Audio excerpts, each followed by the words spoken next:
One of my annual pilgrimages is to the SF Music Tech event put on by my friend Brian Zisk. A great event about where music, digital music is. Every year we come, every year we meet some of the top people in the industry. One company that's been around for years, a remarkable amount of years given the nature of the digital economy, is Rhapsody. It's been around, I think, now for about 11 or 12 years. So I thought it'd be a good opportunity to catch up with where Rhapsody is with their president, Jon Irwin. Jon, welcome to TechCrunch TV. We've only got one mic here, so we're going to do some passing the baton.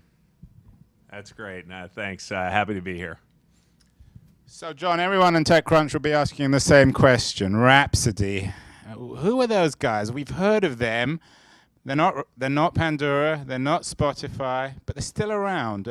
Give me a potted history of where you've been and where you're currently at. Yeah, you're right. We've been around over 11 years now. The Rhapsody service actually launched back in 2001. It's through the 2000s, basically was a part of Real Networks and grew the base. Really was the pioneer in on-demand streaming, on-demand subscription music services, okay, where you can listen to anything at any time. Not radio, but really fully on demand. Without wishing to be unkind, why didn't you sew that market up? Why do we now have Spotify and Pandora and all these other subscription models? Well, I think what's interesting, in the early days, coincidentally, Rhapsody launched in 2003, right around the same time the iTunes Store launched, right? And there was a company that was making pretty clever little MP3 players or music players, and the iPod tended to dominate, and it was such an easy experience in terms of the purchasing model, and that tended to dominate in terms of the user experience. That changed in 2008, 2009, somewhat ironically with the coming of the App Store and the mobile phone technology that's out there today. So mobile technology and network capabilities are really what gave subscription music and on-demand music a new life, if you will. So Rhapsody doesn't work off the same kind of algorithmic principles of something like Pandora, is that correct? I mean, you basically pay X to access as much music on a monthly basis as you want. Is that fair? That's great. It's really two different things. Pandora is radio. It's a step beyond the terrestrial radio where you listen to FM radio and it allows you to select an artist, build an adaptive radio station, but you still are not in control. Where Rhapsody goes beyond that, we offer radio stations as well, the ability to customize and listen to radio in kind of a lean-back experience, if you will. But we also allow you to listen to anything you want on demand and to download that music to a mobile device and take it with you. I can't listen to Pandora on my flight later this evening. I can listen to Rhapsody, albums, artists, playlists that I have created that I can take with me when I'm traveling. So it really extends the Pandora radio listening experience to the full entertainment experience of on-demand music and having your music anywhere, anytime, on any device. What are the Pandora, sorry, not the Pandora, the Rhapsody numbers? How many users, paid users do you have? Our focus really has been on driving paid users, creating a premium product experience and keeping the users paying. We've announced that we're over 1 million subscribers. We'll be announcing new figures and milestones as they come about. Our focus right now really is on taking the technology. The technology is now at a place that allows true innovation to create the coolest experience around music, one that wasn't possible before. And as we make that experience better and better, we're finding that people are learning more and more about music, broadening their tastes or going deeper within their own tastes. And that helps us build that base up. So when customers come to Rhapsody, they stay with Rhapsody. So you say that we're at a point now where there's very innovative technology that really enables a remarkable experience online. Can you give me some examples of those kinds of technology? And also, you know, our TechCrunch audience is a very entrepreneurial one. Where are the opportunities for startup entrepreneurs who want to get into the digital music industry? Sure. The technology, first and foremost, I mentioned it before. The capabilities of these smartphones, the iPhone Android phones, the Windows Mobile, the Windows 8 phones now are actually quite capable as well.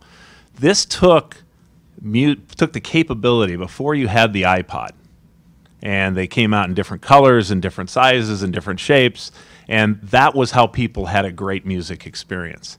To take your music with you portably before, you didn't have that, and that was the challenge. You had to do it on a player that was maybe not the one that everybody loved, their iPod. With the coming of the iPhone, Android devices, now all of a sudden music just worked. Subscription music on demand just worked on the device that people already loved, that they were using in every part of their lives. That, coupled with the network capabilities, are going to allows a whole new experience.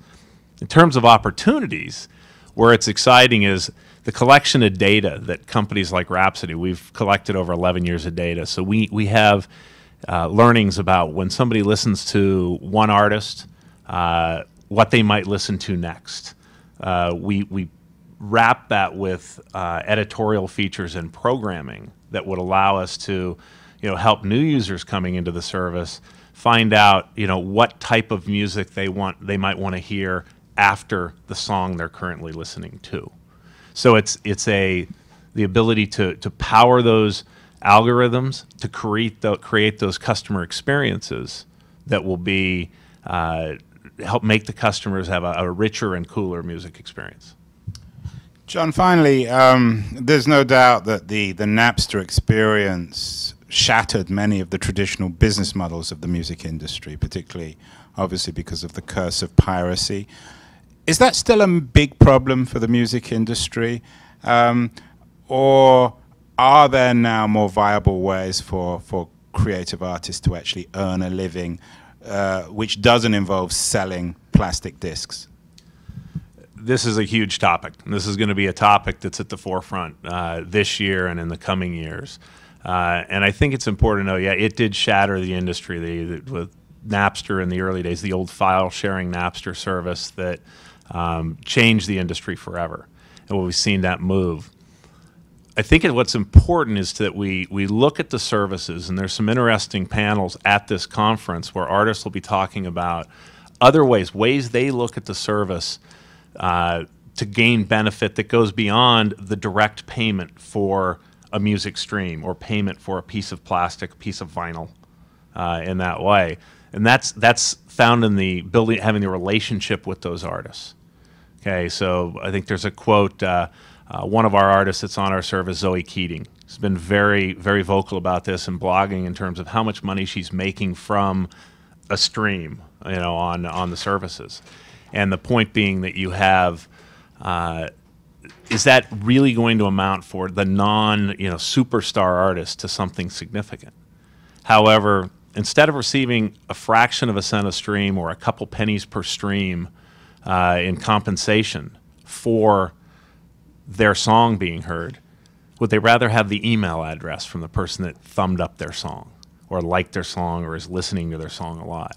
That marketing information becomes more valuable. So the economic model shifts from a payment for the music directly to building a relationship more directly with the fans so that they can build that. They can then bring those fans to their concerts, sell them other merchandise. And the services like Rhapsody, we're going to be focused on making our service porous in a way so information and the artists can see what's going on and who's listening to their music and other artists that are, like them, what other artists are in that mix. So, Jon, are you saying then that the artist gets a better deal with Rhapsody than they would with Pandora or Spotify? The models are different. Yes or no here? Yes, directly from the payment from one of our paying subscribers. Our paying subscribers, the amount of revenue that flows through the artist is greater than on Pandora or Spotify, a free service. Because the royalty payments that we receive, we're receiving revenue from our subscribers that go to the artist. We do not offer a free service that's having the music out there for free where the royalty payments per stream are far lower, order of magnitude or more lower per stream. So musicians watching this, they get a better deal with Rhapsody than they do with the other subscription services, yes? Absolutely. Are you then saying really that the streaming model doesn't generate sufficient revenue for artists to survive, and that they need to become entrepreneurial themselves, and that you'll become a platform to help them do that? In some sense, as streaming grows, and it's growing at an extremely rapid pace, there's hundreds of millions of streams now being delivered. That's going to become billions of streams and trillions of streams. The compensation from those streams will increase, but it's a different compensation model in terms of, is it going to be as much as you make as an artist made previously from selling a CD or selling an MP3? And that model, whereas an MP3 sale or a CD sale compensated the artist right up front, the streaming model pays them ongoing for each and every stream that's listened to through the life of that track. Well, there you have it. Streaming as a platform, which may enable artists to make a living. Unfortunately, many of them haven't been able to do that in a music industry decimated by piracy. But hopefully, with Rhapsody and a number of other innovative, presumably profitable companies, the music industry continues to rebuild itself and provide everybody with great products. So, Jon Irwin, president of Rhapsody, thank you so much for appearing on TechCrunch TV, and I look forward to seeing you again, same time here next year. Thank you. You got it. Thanks for having me.